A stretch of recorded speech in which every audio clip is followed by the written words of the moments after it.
बुद्ध धम्म का संग तुम्हारा स्वागत करता है। आओ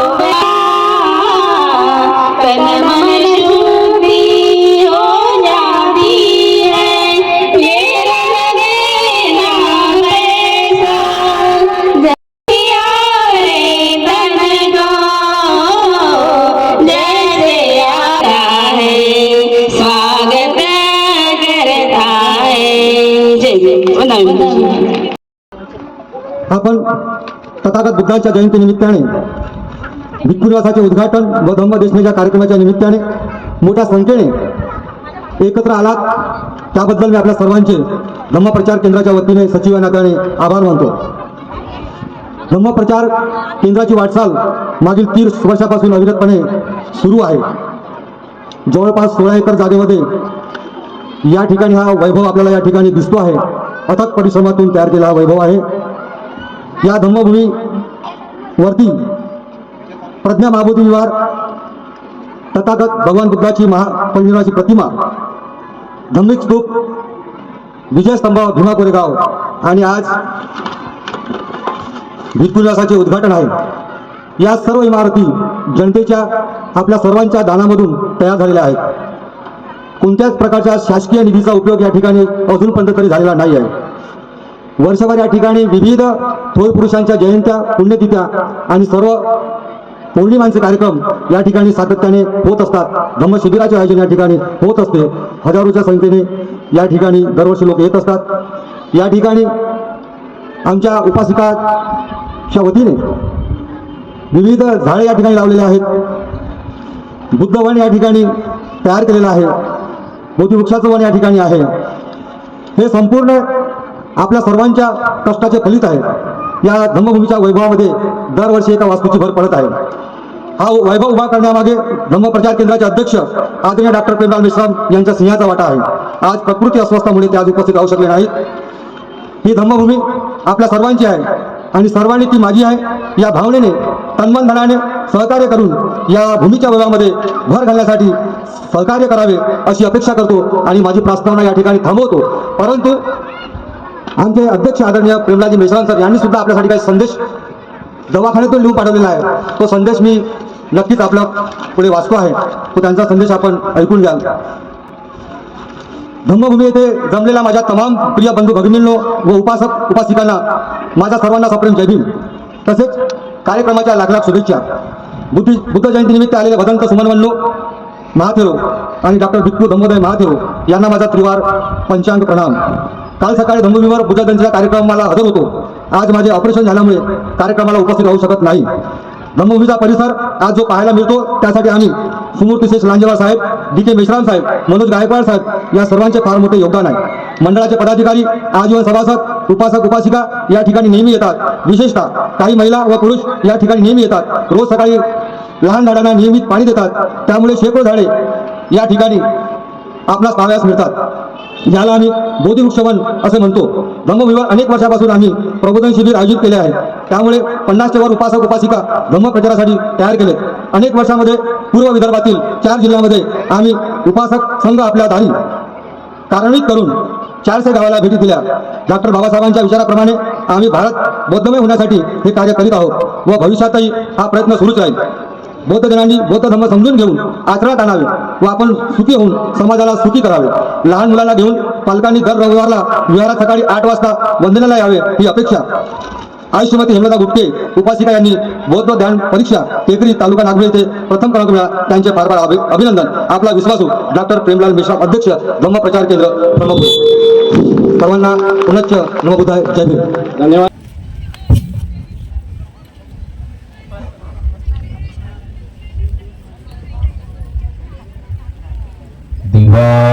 दिवातपति आदित्यो रत्तिंगाभाति चंदिमा सन्नतो खत्तयो तपति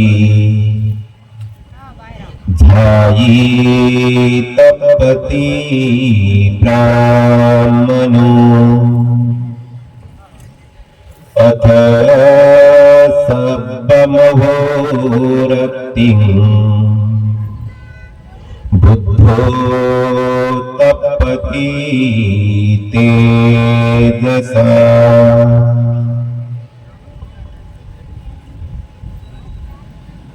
अपमादो अमतं पदं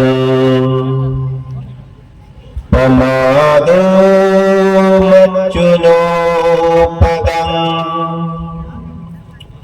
अपमत्ता न मीयन्ति ये पमत्ता यथा मता।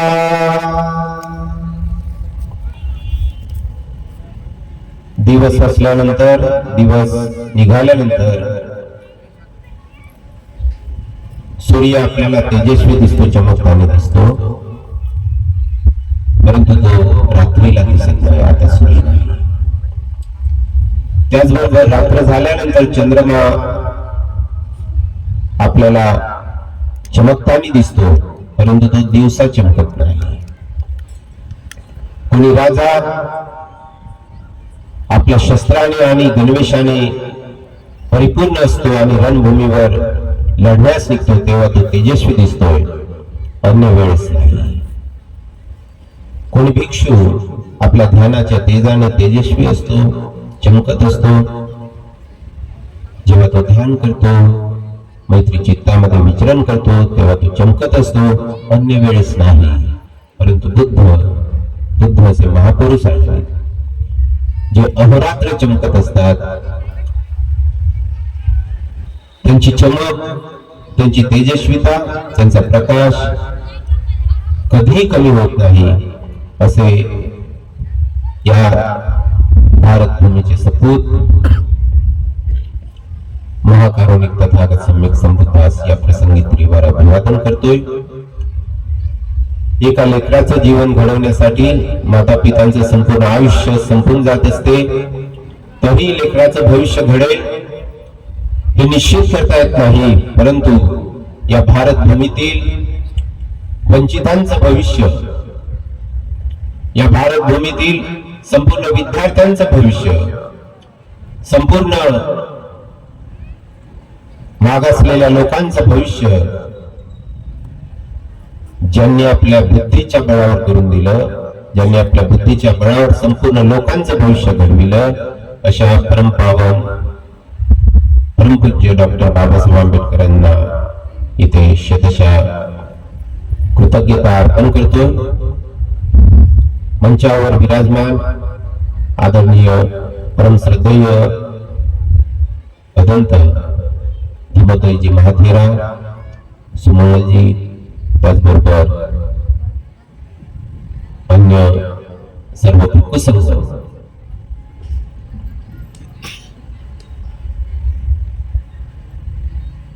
आजच्या कार्यक्रमाचं विशेष रूपाने आयोजन करणारा धम्मभूमी विहारातील सर्व पदाधिकारी, त्याचबरोबर आपण सर्व उपासक आणि उपासिका, आपण सर्वांच्या प्रती बुद्ध पौर्णिमेच्या मंगल कामना आणि आशीर्वाद व्यक्त करतोय. आजच्या दिवशी मी यासाठी आलेलो आहे, माझी भेट आदरणीय उपासक डॉक्टर प्रेमलालजी मेश्राम यांची 10-12 वर्षापूर्वी झाली होती. तर मला वाटलं आज विशेष रूपाने कार्यक्रमाला येण्याचा उद्देश हाच होता की मला प्रेमलालजी मेश्राम यांना बघता यावं, त्यांचं स्वास्थ्य कसं आहे, ते कसे दिसतात. आता बऱ्याच वर्षाचा काळ लोटला, भेट झाली नाही. भेट व्हावी हा मुख्य उद्देश होता, परंतु अचानकपणे अशी बातमी मिळाली की ते हॉस्पिटलमध्ये आहेत. तरी पण जर शक्य असेल त्यांची भेट घेणे, त्यांना आमच्याशी भेटणे, तर आम्ही अवश्य हॉस्पिटलमध्ये जाणार मी आणि अवश्य त्यांची भेट घेणार. आणि आजच्या प्रसंगी सर्वप्रथम या धम्मभूमीला अत्यंत सौंदर्य प्राप्त करून देणारे असे महान उपासक आहेत ते, आणि त्यामुळे त्यांच्या स्वास्थ्याकरिता आम्ही ते सर्वप्रथम मंगल कामना करतोय, त्यांच्या प्रती आशीर्वाद करतोय की त्यांचं स्वास्थ्य शक्य तेवढ्या लवकर सुधारून ते स्वस्थ होऊन धर्मभूमीच्या कार्यामध्ये रत हो आणि त्यांच्या हाताने अजून श्रेष्ठतम धर्मकार्य संपन्न हो अशी मी आजच्या प्रसंगी सर्वप्रथम मंगल कामना करतोय आणि त्यांच्या प्रती आशीर्वाद करतोय. उपासक उपासिकांनो, भगवान बुद्धांचा धम्म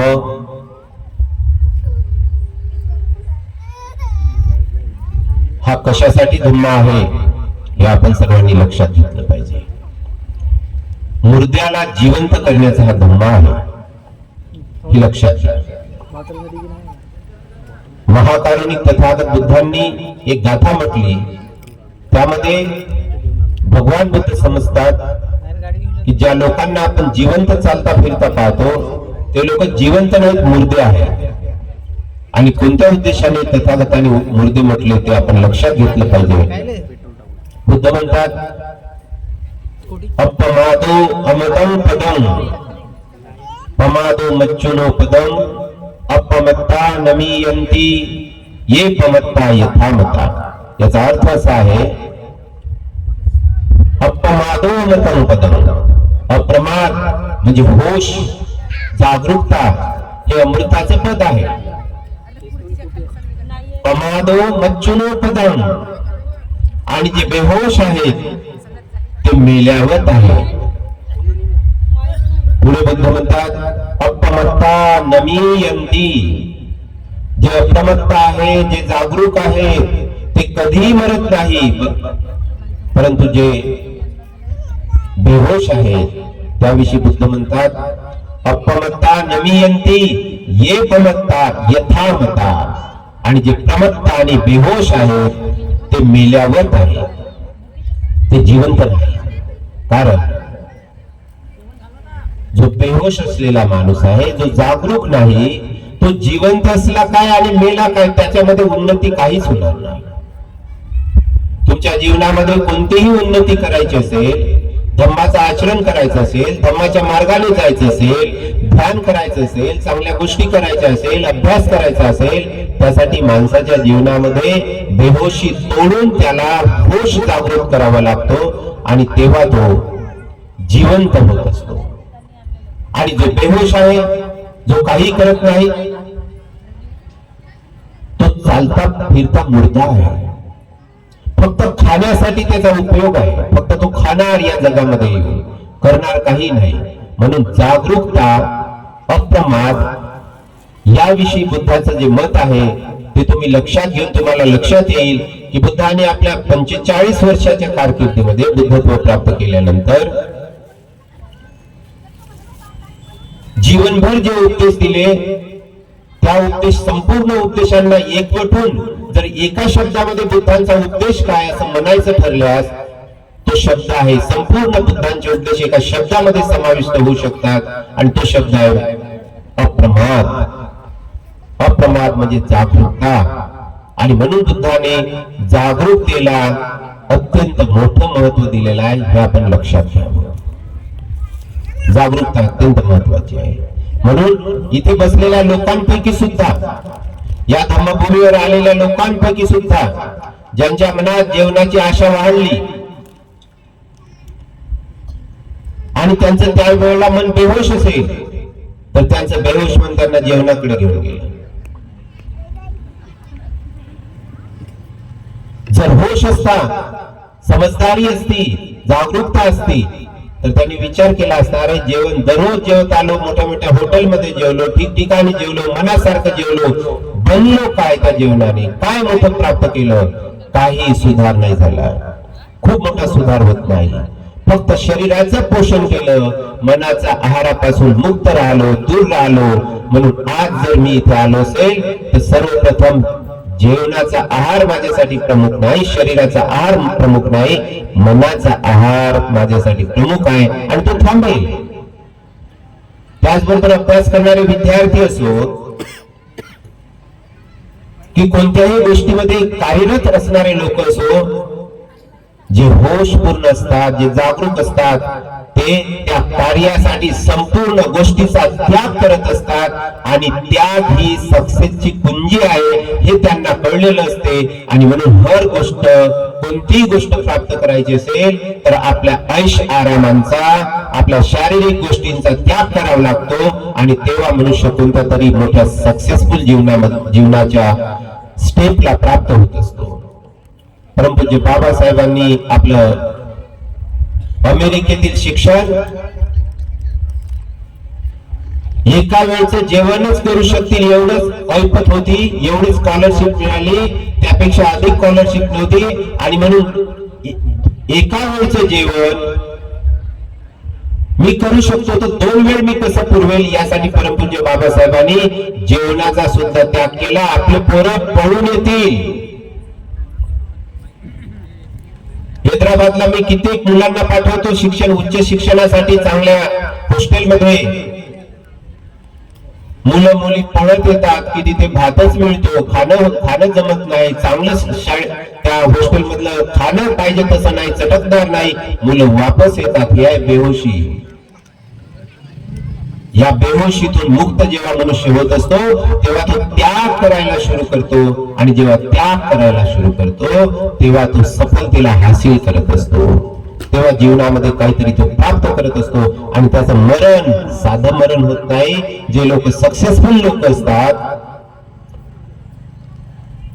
ज्यांनी काहीतरी जीवनामध्ये प्राप्त केलेलं असते, ते त्याग करून प्राप्त करत असतात. एक साधीशी गोष्ट आजचं उदाहरण देतोय की प्रेमलालजी मेश्राम बिमार आहेत, हॉस्पिटलमध्ये आहे. त्या माणसाला आता आरामाची गरज आहे, पण तरी तो माणूस आराम त्यागतो आणि एक चिठ्ठी तरी पाठवतो इथे. हा होशच आहे. चिठ्ठी लिहिताना तकलीफ झाली असेल, एवढा तकलीफ मध्ये असल्यावर आपण चिठ्ठी लिहायला नाही बसणार, पण तो माणूस चिठ्ठी लिहितो. हा त्याग आहे. आणि त्यागी लोकांचंच नाव घेतलं जाते. आपण त्यांचं अनेक वेळा नाव घेतलं तर धम्मभूमीला बनवण्यासाठी, निर्माण करण्यासाठी त्यांचं मोठं योगदान लाभलेलं आहे, तुमचे मार्गदर्शक राहिलेले आहे. म्हणून लक्षात घ्यावं आपण सर्वांनी बाबासाहेबांच्या जीवनामध्ये त्यांनी केलेल्या मेहनतीला लक्षात घ्यावं. परमपूज्य बाबासाहेब 2 वेळचं जेवण घेऊ शकत नाही, यासाठी 1 वेळच जेवण घ्यायचे आणि 1 पाव 2 पाव मिळायचे एका वेळच्या जेवणासाठी. जसं आज तुम्हाला पावभाजी तुम्ही जाऊन खाता, 2 पाव असतात आणि भाजी असते, त्याच्यातला 1 पाव फक्त खायचे आणि भूक इकडे पोटात आहे आणि तरी पण अर्ध पोट थांबून ठेवायचे, उपाशी राहायचे आणि 1 पाव सायंकाळसाठी ठेवायचे. किती संतुलन असेल, किती त्याग असेल, किती विचार करत असतील, किती मनामध्ये संताप असेल की मला दुसऱ्याला संताप होईल, पण त्यांना त्याच्यामधूनही ते मार्ग काढत होते की शिक्षण पहिले करायचं आहे आणि आज आपण जेवण पहिले करायचं आहे याच्यासाठी धावतो. बेहोश लोकांच्या जमातीला बुद्धांचे उपासक उपासिका किंवा भिक्षुनी संघ म्हणता येणार नाही. लक्षात घ्या, इथे त्यागाची किंमत आहे, त्यागाशिवाय इथे शक्य नाही. आणि म्हणून त्याग कशासाठी? ज्ञानार्जन करण्यासाठी त्याग आहे. कबाड कष्ट करण्याचा त्याग नाही. बुद्धांनी कबाड कष्ट करण्याचा त्याग केलेला नाही. लक्षात घ्या, माती गुट्यांच्या कामाला गेले नाही, मेशन मिस्त्रींच्या कामाला गेले नाही, परमपूज्य बाबासाहेब बी त्या कामाला गेले नाही. याचा अर्थ ते लोक काम करत नव्हते असं बिलकुल नाही. परमपूज्य बाबासाहेबांच्या दिल्लीच्या बंगल्यावरचा त्यांचा फुलझाडांचा बगीचा लोक पाहायला जायचं, स्वतः ते काम करून ते बगीचाला सजवत असायचे. महान लोक निश्चितपणे काम पण करतात, पण याचा अर्थ अंतिम ध्येय ज्ञानार्जन असते, विद्या संपादन असते. तो बोध आपला तुटू नये यासाठी आपण लक्षपूर्वक होशपूर्वक कार्यरत असलं पाहिजे. त्याशिवाय आपल्याला पुढे वाटचाल करता येत नाही, हे आपण प्रामुख्याने इथे लक्षात घ्यावं. अन्यथा तुम्हाला तुमचा विकास साधता येणार नाही. धर्म तुम्ही करत बसणार. मी एक टोकाची आणि शेवटचं आणि सुरुवातीचं धम्म काय ते मी तुम्हाला इथे सांगत आहे. बुद्धाने सांगितल्याप्रमाणे अप्रमाद, जागरूकता, होश, सती संपजन यामध्ये बुद्धाचा संपूर्ण धम्म समाविष्ट आहे. आणि म्हणून बुद्धांचे अंतिम वचन आहे, मी तुम्हाला सांगतोय. बुद्ध जीवनभर बोलले, खूप बोलले. असं म्हटलं जाते की एखादा माणूस एवढं बोलला असेल जेवढं बुद्ध बोलले, हे कदापि एखाद्या माणसाला शक्य होणार नाही एवढं बुद्ध बोलले. पण एवढे बोलल्यानंतर जेव्हा महापरिनिर्वाण शय्येवर बुद्धांचं शरीर आहे, त्यावेळेला बुद्ध शेवटचे वचन बोलले. आणि त्या शेवटच्या वचनामध्ये बुद्ध म्हणतात की मी माझ्या जीवनाचे 45 वर्षेपर्यंत जो धर्मोपदेश केला, त्या संपूर्ण 45 धर्मोपदेशांचा सार मी या वचनामध्ये समाविष्ट करतो. आणि हे शेवटचे वचन बुद्धांचे ठरले, ज्यामध्ये बुद्धांच्या संपूर्ण 45 वर्षाच्या उपदेशांचा सार आहे.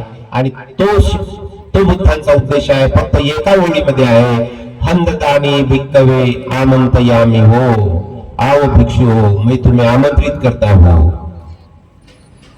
आणि पुढचे शब्द आहे, वय धम्मा संखारा अपमादेन संपादित. शेवटचे वचन, अप्रमाद के संपादन करो. ये हमारा शरीर, ये हमारी संपत्तियां, ये हमारे कपड़े, ये हमारे विचार, ये हमारा सौंदर्य, ये हमारी ताकत, सब नाश होता है. इस बात को समझ लो और इसी बात को बार बार संपादन करो कि जो भी पा रहा हो समाप्त होगा, ये शरीर समाप्त होगा, ये सौंदर्य समाप्त होगा, ये कपड़ा समाप्त होगा, ये मेरा घर समाप्त होगा, ये मेरी संपत्ति समाप्त होगी, सब समाप्त होगा, कुछ भी नहीं बचता है. इस बात को बार बार याद करो. और जो इस बात को बार बार याद करता है, वो शरीर कैसा बना है इसके प्रति नहीं दौड़ता है, इसके लिए भागदौड़ नहीं करता है. किस बात के लिए भागदौड़ करता है? मेरी बुद्धि कैसे बढ़े जो मैं मरने के बाद भी साथ ले जाऊं, इस बात के लिए भागदौड़ करता है. बस जिंदा रहना है इसलिए खाता है, जिंदा रहना है इसलिए कपड़े पहनता है, जिंदा रहना है इसलिए निवास रखता है, छत रखता है. उद्देश्य वो नहीं होता है. लेकिन आप लोगों का उद्देश्य ये करते करते बदल जाता है. फर्क ये है बुद्ध में और आप में. बुद्ध भी कभी कभी महीनों में रुक गए.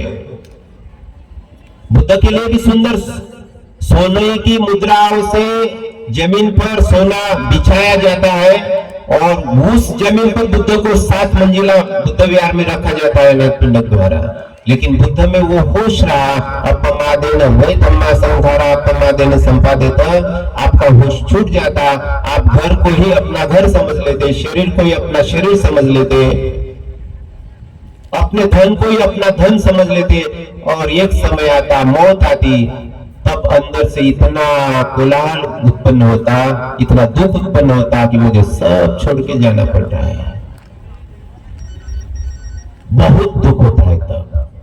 लेकिन उस व्यक्ति को दुख नहीं होता जो जीवन भर प्रैक्टिस कर रहा है. किस बात की? इस बात की प्रैक्टिस कर रहा है, अरे ये जो धन है वो जाना है, मुझे इसको छोड़कर जाना है.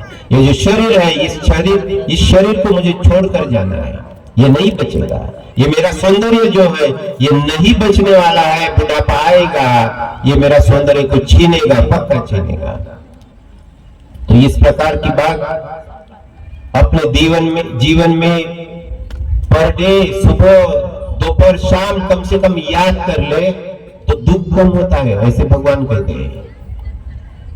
वह धम्मा है, सब वह मतलब समाप्त होने वाला है सब कुछ। जिसको मैं अपना मान रहा हूं वो समाप्त होता है, वो रुकता नहीं। और जब वो आपने अपना मान लिया और समाप्त होगा तब दुख होता है। उदाहरण के लिए समझा दो, एक घटना घटी, मेरे सामने घटी थी। एक मेरी उपासिका थी, वो भी अभी नहीं रही है। उस दिन उस उपासिका से मुझे सीखने को मिला। अचानक हम उस उपासिका के घर चले गए तो रोते हुए मिली। तो पता चला कि उनके पिता अंधे थे, अपंग थे, चल नहीं पाते थे।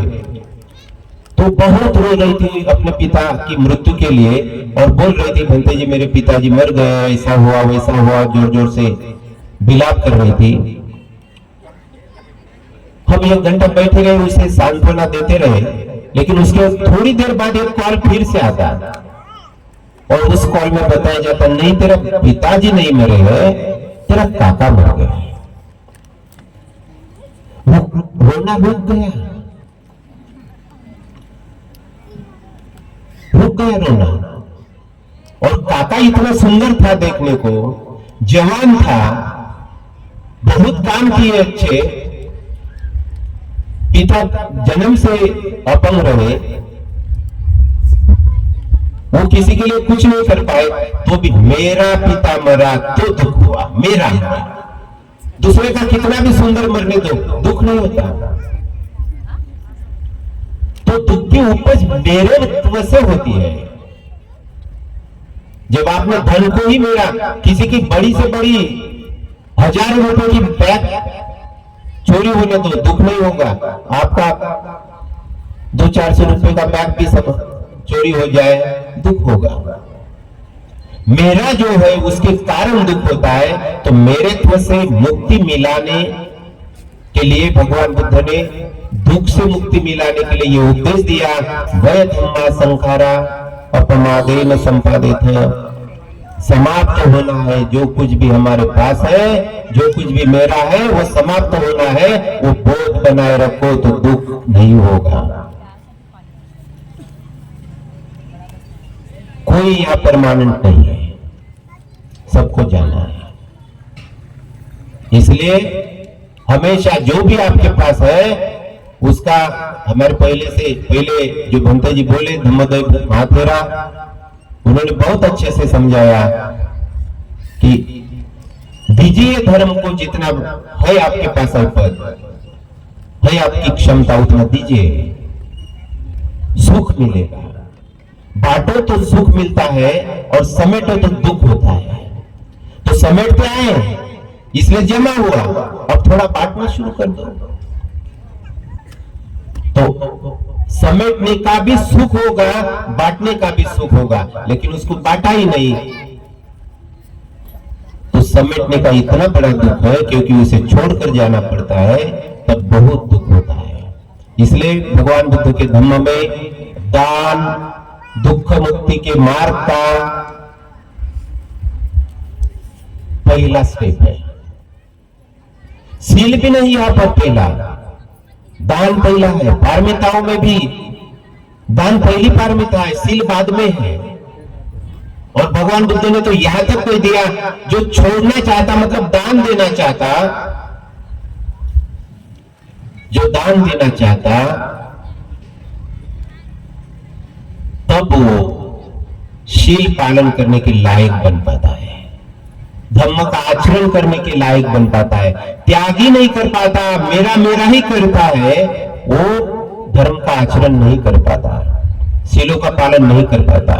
इसलिए जितना संभव हो देना सीखिए, देने में ही बड़ा धर्म है, देना ही धर्म है हमारे बुद्ध शासन में। तो इन बातों को आप लोगों को अच्छे से ध्यान रखना चाहिए, जिससे आपका जीवन दुख से मुक्त होने के लिए बहुत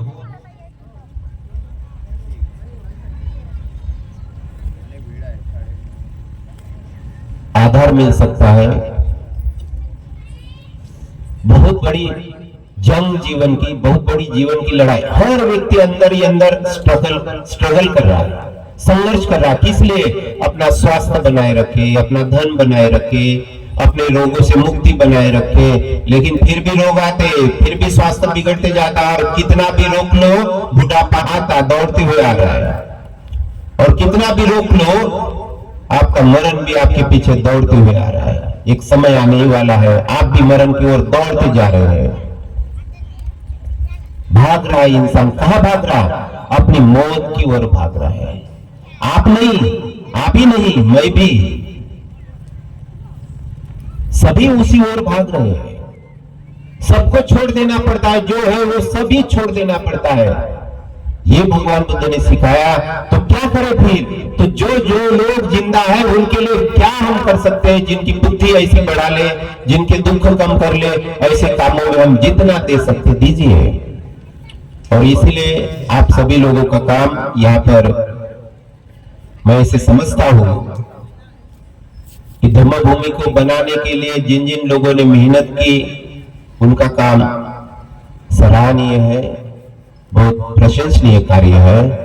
और आप लोगों से, जिन जिन लोगों ने ये बनाया, आप लोगों से सही में सबको प्रेरणा लेनी चाहिए। और सभी ने ये समिति को बहुत अच्छे से सपोर्ट करना चाहिए, मदद करनी चाहिए।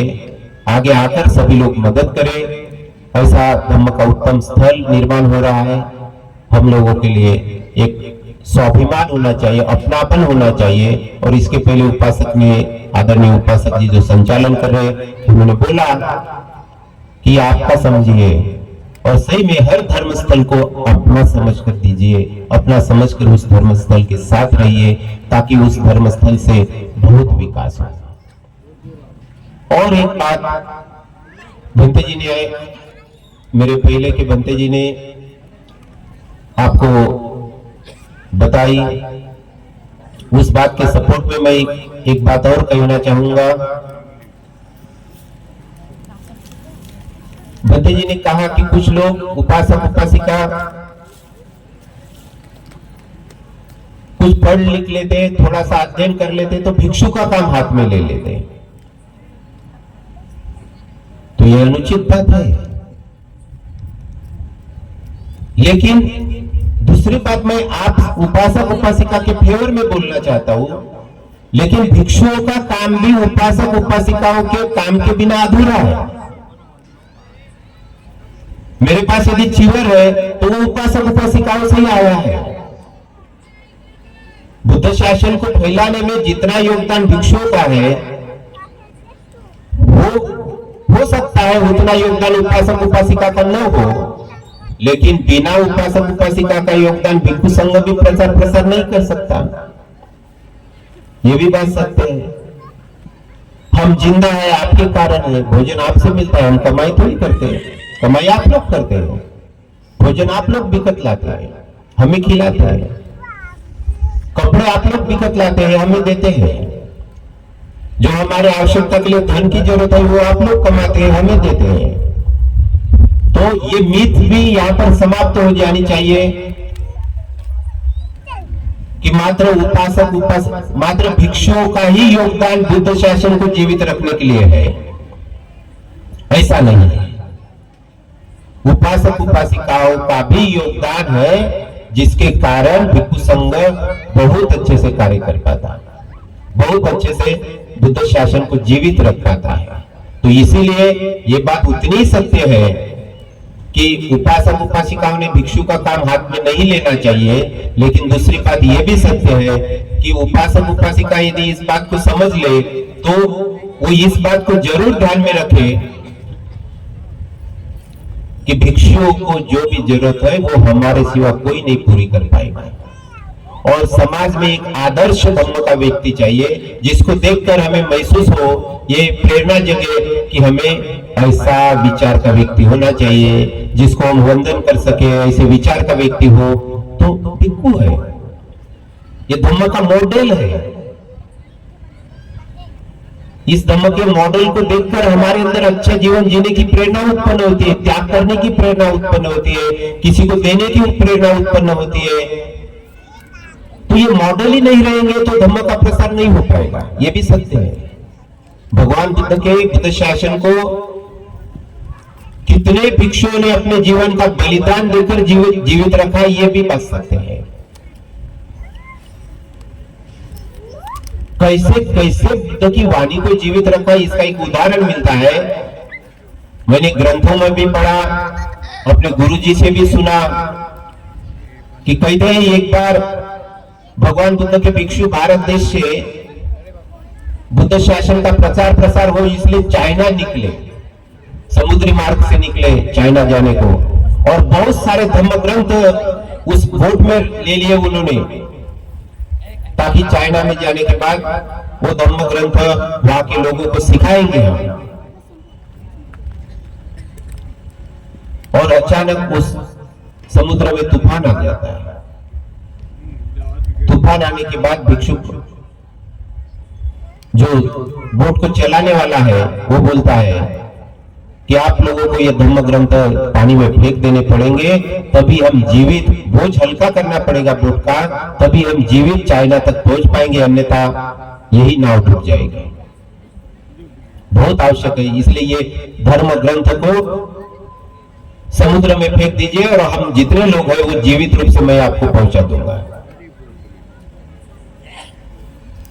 छोटे भिक्षुओं ने बोला कि हमारे बड़े भिक्षु रहेंगे और ये धर्म ग्रंथ भी बिल्कुल जैसे है वैसे ही रहेंगे। हम छोटे छोटे भिक्षु, बोट ही हल्का करना है, आपको वजन ही हल्का करना है बोट का, तो हम पानी में कूद जाते हैं। और सारे भिक्षुओं ने करीब 4-5 भिक्षु बच जाते हैं और सारे भिक्षुओं ने पानी में जंप ले ली, सबने अपनी जान दे दी, लेकिन धर्म ग्रंथ बच जाने चाहिए, इसलिए ये भिक्षु जान दे देते और वो भिक्षु, प्रमुख भिक्षु उन धर्म ग्रंथों को लेकर चाइना पहुंच जाते हैं। और आज हम देखते हैं कि चाइना में भी बुद्ध धर्म का कितना प्रसार प्रसार है। तो बुद्ध धर्म को बचाने के लिए आप लोग अपनी मेहनत जरूर देते हैं, आप अपनी कमाई जरूर देते हैं, ये इसमें वाद नहीं है, इसमें कोई विवाद नहीं हो सकता, लेकिन भिक्षु लोग अपनी जान देते हैं, पूरा जीवन दे देते हैं। और किसी के जीवन की कीमत कोई संपत्ति नहीं हो सकती।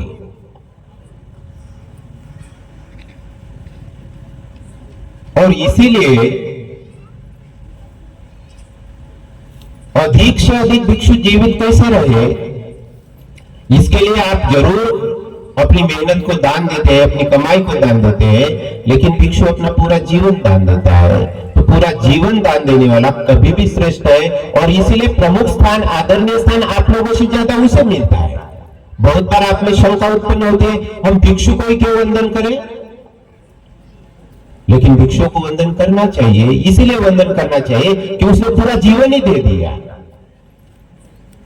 अपने माता पिता, अपने भाई बहन, अपनी संपत्तियां, अपना सब कुछ छोड़कर इस बुद्ध शासन के लिए कुर्बान कर दिया, त्याग दिया। ये बड़ा त्याग है, आप लोगों से बड़ा त्याग है, और बड़ा त्यागी कभी भी सम्मान के योग्य होता है। तो इसीलिए ये विवाद बिल्कुल नहीं रहना चाहिए, लेकिन एक बात बहुत अच्छे से समझ जानी चाहिए कि उपासक उपासक है, वो गलती कर सकते हैं, उनसे गलती होगी, तो हम भिक्षुओं ने भी उन्हें समझाकर उनकी गलतियों से मुक्त करना चाहिए, उनका विरोध करके नहीं, हमें भी उनका विरोध नहीं करना चाहिए। और जो भी उपासक उपासिका की गलती होती उन्हें बहुत प्यार से समझाए, नहीं समझता है तो छोड़ दीजिए, लेकिन विरोध करने की कोई आवश्यकता नहीं। जो समझदार उपासक है उनको साथ में लेकर भगवान बुद्ध के बुद्ध शासन को आगे बढ़ाते रहे, लेकिन विवादों में उलझे नहीं। हमारा समाज में आपको बहुत इंपॉर्टेंट बात यार इससे आगे बताना चाह रहा हूं, हमारा समाज विवादों में इतना घिरा पड़ा है, मुश्किल है इन विवादों से मुक्ति पाना। हम आपस में इतने लड़ रहे हैं, बात राजकारण की नहीं होनी चाहिए, लेकिन परम पूज्य बाबा साहब ने अपना बचा जीवन राजकारण में समर्पित करते हुए आपको अधिकार मिला के दिए, आपको सब कुछ राजकीय परिस्थिति, राजकीय लेवल पर आपको सब कुछ प्राप्त करके दिया है। बिना राजकारण से वो प्राप्त नहीं हुआ। आज भी यदि देश मनुवादियों के हाथ में जाता है तो हम कभी सुरक्षित नहीं है। लेकिन हम कहां हैं? इतने झगड़ों में फंसे हैं, ये घर में भी मिलकर नहीं, ये मोहल्ले में हम मिलकर नहीं, हमारी कोई पार्टी के लोग मिलकर नहीं, बुद्ध विहारों के लोग मिलकर नहीं, इवन बुद्ध विहारों के लोग भी आपस में इतने झगड़ते हैं जिसकी कोई हद नहीं। हर जगह झगड़ा है, हर जगह एक दूसरे का विरोध है। बुद्ध ने हमें विरोध करना और झगड़ा करना नहीं सिखाया, परम पूज्य बाबा साहब ने ये हमें नहीं सिखाया। भगवान बुद्ध ने हमें मैत्री का उपदेश दिया है, मैत्री कीजिए, लेकिन हम मैत्री करना नहीं चाहते। अंदर में आग पड़ी है तो जो मिलता है उसके ऊपर आग ही निकालते हैं। शीतल जल होता तो शीतल जल निकालते थे, लेकिन हम लोग डूब चुके हैं अपनी आग के अंदर, जल रहे हैं सबके साथ। और इसीलिए आपस के सारे विवाद मिटाना होगा। आपस के विवाद, बुद्ध विहारों के विवाद, उपासक उपासिका के बीच के विवाद, एक दूसरे के प्रति शत्रुता के भाव मिटाना होगा। इसके बिना एक कदम भी कोई मूवमेंट आगे नहीं जाने वाली है। आज चाहे तो हर जिले में खासदार चुनकर आ सके, इतनी लोक संख्या हमारी है, लेकिन भाव बढ़ चुके हैं, हम लोग इतने बढ़ चुके हैं। आमदार चुनकर आ सकते, लेकिन बढ़ चुके हैं। कहीं भी संगठन नहीं। क्यों संगठन नहीं? क्योंकि हमें लड़ना आता है, संगठित होना नहीं आता। संगठित होना ये हमारी शक्ति है। लड़ना, आपस में लड़ना, एक दूसरे का विरोध करना, एक दूसरे के प्रति शत्रुता का भाव रखना, ये हमारी सबसे बड़ी कमजोरी है। और वही व्यक्ति कमजोर है जो अपनों से लड़ता है, और वो व्यक्ति ताकतवर है, वो व्यक्ति शक्तिशाली है, वो समाज शक्तिशाली है, जो सबको लेकर साथ में चलता है, सबको जोड़ता है। तो हमारा धर्म जोड़ने का धर्म है। और अंगुलीमाला को यही उदाहरण भगवान ने दिया। पेड़ की शाखा को काट कर लाने को बोला, और भगवान ने समझा ये कमजोरी है, काटना कमजोरी है, ये जो संगठित है उसे एक दूसरे से दूर करना कमजोरी है। तुम लोगों को काटते हो, मारते हो, तुम्हारे अंदर ये आग है, ये तुम्हारी कमजोरी है, तुम बलवान नहीं हो। कमजोरी शक्ति, कमजोरी ये है कि हम दूसरे को अलग करते हैं, दूसरे से लड़ते हैं। शक्तिवान पुरुष लड़ता नहीं है, जोड़ता है। और इसलिए यदि तुम शक्तिशाली हो तो अब ये शाखा काट दे तुमने, ये जोड़कर दिखाओ, तब तुम शक्तिशाली। और तब अंगुलीमाल को होश आता है। तो इसीलिए हमेशा बुद्ध विहारों के झगड़ों को मिटाना होगा। प्यार से रहिए, मैत्री से रहिए। मैत्री हमारे धर्म का आधार है, हमारे संगठन का आधार है। और यही कारण है कि मैं इसी बात से हमारे समाज को ये कहना चाहता हूं, ये प्रश्न यदि उत्पन्न होता है कि क्या हमारा समाज, ये बौद्ध समाज भगवान बुद्ध के मार्ग पर चल रहा है? यदि ये प्रश्न आपको कोई पूछे तो क्या उत्तर है? चल रहा है? नहीं चल रहा है। क्यों बोल सकते नहीं चल रहा है? इसलिए बोल सकते नहीं चल रहा है जब ये आपस में लड़ रहा है, एक भी जगह संगठित नहीं है। यही इसका प्रूफ है कि ये नहीं चल पा रहा है। और समाज में, अपने परिवार में यही प्रूफ दीजिए कि हम सारे संगठित हैं और परिवार के लोग सारे मिलकर रहिए, समाज में मिलकर रहिए, बुद्ध विहार में मिलकर रहिए। कोई किसी का विरोध न करे, कुछ कानून बना ले, कुछ नियम बना ले जिससे कोई गलत न कर पाए, लेकिन किसी का विरोध न हो, किसी के साथ लड़ना शुरू न हो जाए, इसके प्रति सजग रहिए। तो जिस व्यक्ति के अंदर मैत्री होगी, वो व्यक्ति लड़ता नहीं। जो व्यक्ति सशक्त होगा, ताकतवान होगा, वो व्यक्ति लड़ता नहीं। देखो आप ऐसे भी देख लो समाज में, जो हड्डी है, बिल्कुल ताकत नहीं है, ऐसे लड़कों को देखो, जब देखो तब लड़ने को उतारू होते, मारने को उतारू होते, कुछ भी ताकत नहीं होती, एक फट जाए सही ढंग से धाराशायी हो जाएगा। लेकिन वही लड़ना चाहते बार बार और चढ़कर आ जाते। लेकिन जिसके पास ताकत होती है उसे मालूम है वो मेरा कुछ बिगाड़ नहीं सकता, मुझे क्यों लड़ने जाना है, क्यों लड़ना है। तो ताकतवान व्यक्ति का, वीर्यवान व्यक्ति का यही प्रूफ है कि वो लड़ता नहीं। यही प्रूफ है, इस बात का प्रूफ है कि वो शक्तिवान है। तो इसीलिए भगवान बुद्ध की जो शिक्षा है, इस शिक्षा को यदि आपको प्राप्त करना है, इस मार्ग पर चलना है, तो पहली बात मैंने आपको समझाई,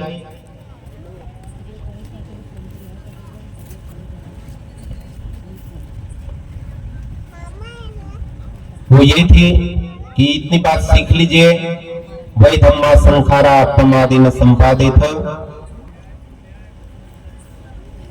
सब कुछ जा रहा मेरे हाथ से और जाने ही वाला है, बस मुझे जागना है, होश में जीना है, खुश में रहना है, कुछ पाना है, बुद्धि का कुछ पाना है, कुछ आचरण के लिए जीवन जीना है।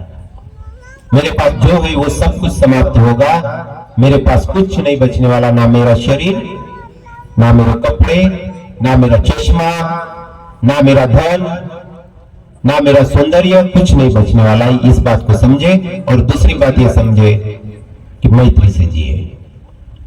मैत्री ही सब कुछ, सबसे बड़ा धर्म है। और इसीलिए मैत्री का अभ्यास करते रहिए। और हर सुबह, इसलिए मैं हमेशा वंदना के बाद मैं सजेस्ट करता हूं हमेशा विहारों को कि हर विहार में मात्र वंदना मत कीजिए। इसके बाद जो पाठ जो याद कर लिया वंदना को फटाफट लगे और लास्ट में ले जाकर रख दिए और साधु साधु करके हो गई आपकी वंदना, इतने से काम नहीं चलने वाला है। थोड़ा अंतर्मुख होकर भी बैठिए, वंदना के बाद आंखें बंद कीजिए और अंदर में चिंतन कीजिए कि क्या मेरा है, कुछ नहीं। तो जो बचे हैं लोग उनको मैं कुछ दूं, और कम से कम अरे कुछ नहीं दे सकता तो प्यार भरे शब्द तो दे सकते हो, किसी को शब्द से तो मत जलाइए, अच्छा तो बात कीजिए। इसलिए भगवान बुद्ध ने दुख मुक्ति के मार्ग में सम्यक वाणी रखा हुआ है, सम्यक वाणी रखा है कि यदि कोई वाणी का दुरुपयोग करता है, वाणी का सदुपयोग नहीं करता है, तो दुख का कारण है। इसलिए कम से कम अपने वाणी से मैत्री तो बांटिए, दूसरे को अच्छे से बात तो कीजिए, आदर सत्कार कीजिए कम से कम। तो ये बात भी हम बहुत बार भूल जाते हैं। इसीलिए हर विहारों में इसके बाद वंदना के बाद 5 मिनट कम से कम अंतर्मुख होकर बैठिए, थोड़ा सोचिए कि मैं कैसे बोलता हूं, अपने बारे में सोचिए, दूसरे के बारे में मैं कैसे बोल रहा हूं, मेरे पत्नी के साथ मेरे व्यवहार कैसे है, पत्नी ने सोचना चाहिए मेरे पति के साथ मेरे व्यवहार कैसे है, बच्चों ने सोचना चाहिए मेरे माता पिता के साथ मैं कैसे व्यवहार कर रहा हूं, माता पिता ने सोचना चाहिए मैं अपने बच्चों के साथ कैसे व्यवहार कर रहा हूं, सास ने सोचना चाहिए मैं अपने बहू के साथ कैसे व्यवहार कर रही हूं, कैसे सोच रही हूं उसके प्रति, बहू ने सोचना चाहिए मैं अपने सास के प्रति कैसे सोच रख रही हूं।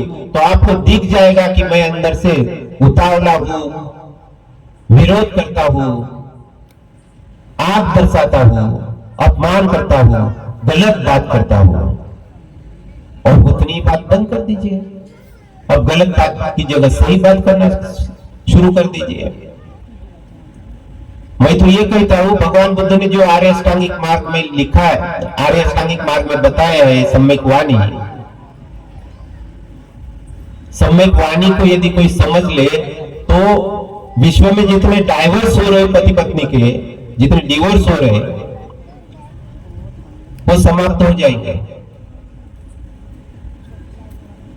पति एक बात बोलता तो पत्नी उससे डबल की बात बोल के उसको चिढ़ाती है, और पत्नी डबल की बात बोली तो वो चौबल की बात बोलकर उसको चिढ़ाता है। हर व्यक्ति बातों में उससे ऊपर होकर बात करना चाहता है। आप एक गाली दो तो अगला दूसरी उससे बड़ी गाली देता है, और उससे बड़ी गाली मिली तो उससे बड़ी गाली उसका उत्तर बनती है। और इसी कारण पति पत्नी आपस में झगड़ रहे, सास बहुएं झगड़ रही, माता पिता और पुत्र झगड़ रहे, कहीं भी आपस में मेल मिलाप नहीं है। एक परिवार भी स्वस्थ परिवार नहीं है यदि उस परिवार में सम्यक वाणी का उपयोग नहीं किया जाता। इसलिए सम्यक वाणी का उपयोग जरूर करें, आदर से बात करें, मेरे बात के कारण किसी का अपमान न हो। जीवन भर एक संकल्प ले ले अपने घर में, मैं जब भी बोलूं मेरे द्वारा किसी भी मेरे घर के व्यक्ति का और अन्य बाहर के व्यक्ति का थोड़ा सा भी अपमान नहीं होगा। मैं अपमानजनक शब्द एक बार भी अपनी जिंदगी में नहीं उच्चारूंगा, नहीं निकालूंगा मेरे मुंह से। देखिए सारे झगड़े समाप्त हो गए। अभी संगठन में मान लीजिए ये धर्मभूमि की संगठन है, समिति है, ये समिति के लोग मन में धारण कर ले कि हम मेरे कारण मेरे समिति के किसी भी सदस्य का अपमान न हो, तो कहां से झगड़ा शुरू होगा? सब एक दूसरे के प्रति प्यार बढ़ने लगेगा, मैत्री बढ़ने लगेगी। लेकिन हम बेसिक ही गलत कर देते हैं। तो कभी भी दूसरे से ऊंचा होना बुद्धि में होना, कुछ अच्छा करने में बनना है। किसी से ज्यादा मैं ताकतवर हूं, वो ज्यादा बोलता तो मैं ज्यादा बोलूं उससे, इस बात की रेस मत लगाइए, इस बात में कुछ नहीं रखता है। और इसलिए अपने परिवार को स्वस्थ रखने के लिए भगवान बुद्ध के आर्य अष्टांगिक मार्ग में से सम्यक वाणी, इस आर्य अष्टांगिक मार्ग के अंग को अपने जीवन में अनुसरण करके देखिए, देखेंगे आपका परिवार अपने आप बदल गया। नहीं तो क्या परिवार है आपका, सोचिए कैसे परिवार है आपके। 100 परिवारों का अध्ययन करो, 100 घरों का अध्ययन करो, तो 95 परिवार में ऐसे मिलेगा कि पति पत्नी का बिल्कुल पटता नहीं, रोज झगड़ते बेचारे, फिर भी मजबूरन साथ में है। ये परिस्थितियां है, रोज झगड़ते और सारी झगड़ के बुढ़ापा आ जाता, लेकिन झगड़ा बंद नहीं होता। रोज ताने मारते कि छोड़ के चले जाऊंगी, वो भी ताने मारता छोड़ दूंगा, रहते साथ में, लेकिन झगड़े बिना नहीं होता। परिस्थितियां ये है, 95% परिवार में ये हालत है। बड़ी मुश्किल से 5 परिवार में स्वस्थता मिलेगी आपको। क्यों? ये मात्र मूर्खता के कारण। मैंने जो पहले धम्मपद बोला, बेहोशी के कारण, होश नहीं है हम क्या कर रहे हैं। इसलिए भगवान ने सबसे पहले रखा होश जगाओ, और अंत में भी रखा होश जगाओ। तो ऐसा पावन धर्म है भगवान बुद्ध का। इस धर्म पर चलते हुए कोई भी असफल नहीं रहा। मिलता है बाबा साहब कहीं असफल रहे, कोई परिवार असफल रहा, कोई नहीं असफल होता है, सारे सफल हो जाते हैं। ऐसा सफलता का हर बात में सफल हो जाओगे, ऐसा ही मार्ग है। और बुद्ध शासन का अनुसरण जो करेंगे, उनको कोई ब्लेम कर सके ऐसी भी परिस्थिति कभी बच नहीं पाती।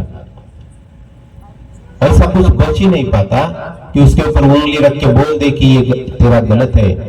धर्म को कोई गलत बोल ही नहीं सकता, सत्य ही धर्म है, ईमानदारी ही हमारा धर्म है। तो इसीलिए भगवान बुद्ध का धर्म ऐसा धर्म है जो में हर कदम हमारी रक्षा करता है, बुराइयों से, दुखों से रक्षा करता है, हमें दुख नहीं होगा।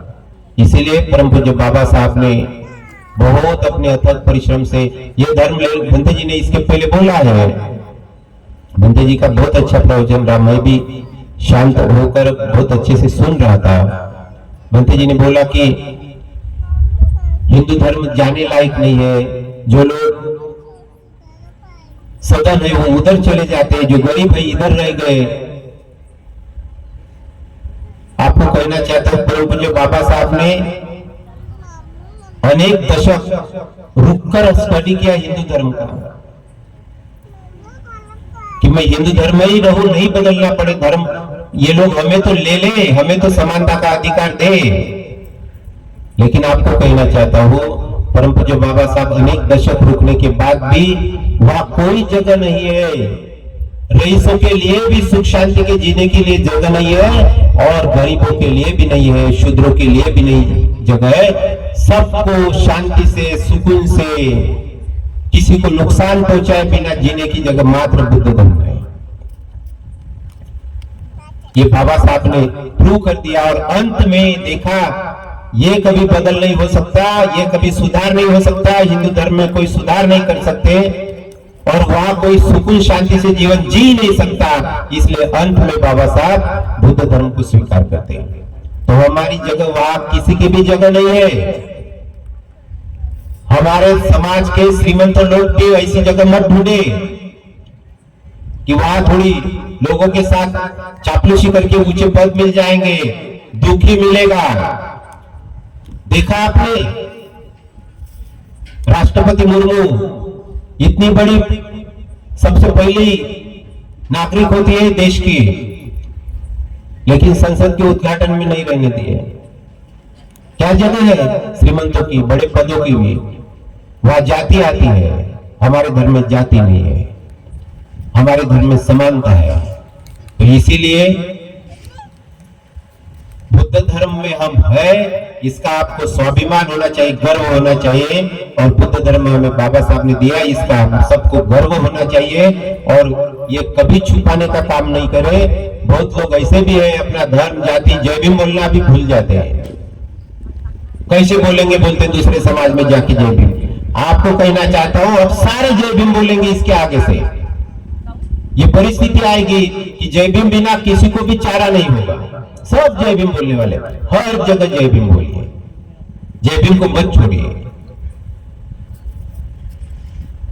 जय भीम ने ही सब कुछ दिया है, और जो भी किसी को मिलेगा भारत देश में जय भीम से ही मिलेगा,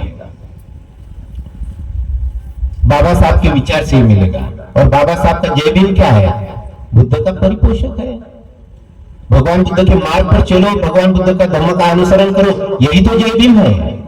तो पहले जय भीम जरूर होना चाहिए, और बिना जय भीम से कहीं डरिए मत जय भीम बोलने को। आजकल मेरे साथ तो मुसलमान लोग भी जय भीम बोलते हैं, हर धर्म के लोग जय भीम बोलना शुरू किए। समझ में आया लोगों को जय भीम क्या है। जय भीम अभी अपने समाज का नहीं है, ये भूल जाइए। ये बुद्ध धर्म का भी नहीं रहा है, अभी सबका हो गया। इसलिए डरना नहीं जय भीम बोलने को। हर जगह महिलाएं भी जहां भी जाते हैं, अपने ड्यूटी पर जाते हैं, कहीं भी होती है, जय भीम बोलिए। और कोई रोकता है जय भीम मत बोलो, तो पुलिस में रिपोर्ट दीजिए, हमने जय भीम बोला, इसका उत्तर इसने ऐसा दिया। जय भीम बोलने का कोई विरोध नहीं कर सकता है। जय भीम हमारा विचार है, अपने विचारों को प्रकट करने का कोई विरोध नहीं कर सकता है। और इसी प्रकार हमारी शक्ति हमारा जय भीम है, हमारा बुद्ध धर्म है, हमारी शक्ति हमारा होश है, हमारी शक्ति हमारा बोध है, हमारी शक्ति हमारी मैत्री है। तो ये शक्तिवान, यदि इस प्रकार यदि शक्तिवान आप बनना चाहते हैं तो बुद्ध धर्म का अनुसरण कीजिए। समय काफी हुआ है।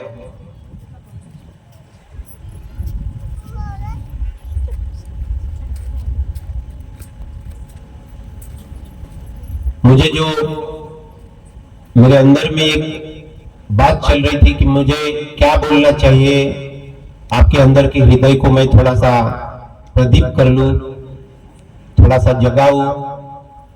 इस हिसाब में मैं सोच रहा था कि आप लोगों को क्या दे सकूं मैं।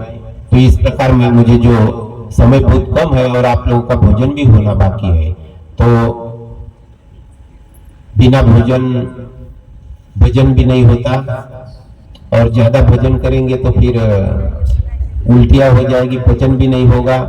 तो बेहतर है हम लोग विराम करें। लेकिन आप सभी लोगों ने बहुत ही शांति के साथ, एकाग्रता के साथ, होश के साथ, मैत्री के साथ मुझे सुना, इसलिए आप सभी के प्रति मैं धन्यवाद का भाव व्यक्त करता हूं। और मेरी यह धम्मदेशना समाप्त करने के पहले उपस्थित सभी उपासक उपासिका भगवान बुद्ध के मार्ग पर चलने के लिए समर्थ बन जाए, जय भीम बोलने के लिए समर्थ बन जाए। इस प्रकार की मंगल कामना और आशीर्वाद करते हुए बुद्ध जयंती की यही मंगल कामनाएं और आशीर्वाद करता हूँ। भवतु सब मंगलम। साधु साधु साधु।